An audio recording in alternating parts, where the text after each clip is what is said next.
Hello বন্ধুরা, আমি দোয়েল মণ্ডল তোমাদের সকলকে স্বাগত জানাই আমার এই চ্যানেলের নতুন ভিডিওতে। তো দেখতেই পাচ্ছ, আজ আমি বানাতে চলেছি চিকেন চাউমিন। কড়াইয়ের মধ্যে তেল দিয়ে হলুদ লবণ মাখিয়ে রাখা চিকেনটা দিয়ে দিলাম। একটু ভাজা ভাজা হয়ে গেলে এর মধ্যে আমি আলু দিয়েছি, তোমরা চাইলে না দিতেও পারো।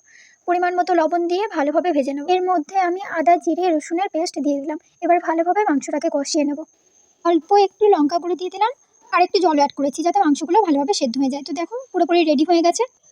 তেলের মধ্যে গাজর, লাফা, পেঁয়াজ, ক্যাপসিকাম, টমেটো দিয়ে দিলাম। তো চলো এগুলোকে ভালোভাবে ভেজে নেওয়া যাক। অল্প একটু লবণ দিয়ে দিলাম, আর হ্যাঁ, এর মধ্যে আমি একটু বাঁধাকপিও অ্যাড করেছি, তোমরা চাইলে না করতেও পারো। একটু হলুদ, কাঁচা লঙ্কা কুচি, কাঁচা লঙ্কাগুলো যেহেতু ঝাল নয় তার জন্য আমি একটু লঙ্কা গুঁড়ো ব্যবহার করলাম।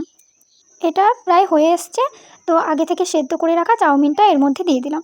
চিকেন আর আলুটাকে দিয়ে ভালোভাবে মিক্স করে নিচ্ছি, আর এতে অল্প একটু টমেটো সসও দিয়ে দিলাম। এবার এটাকে ভালোভাবে একটু নেড়ে চেড়ে নিলেই ব্যাস, খাওয়ার জন্য রেডি। এটা খেতে সত্যি খুব সুন্দর হয়েছিল। তো বাই গাইস, টাটা, ভালো থেকো সবাই। আবার দেখা হবে নতুন একটা ভিডিওতে।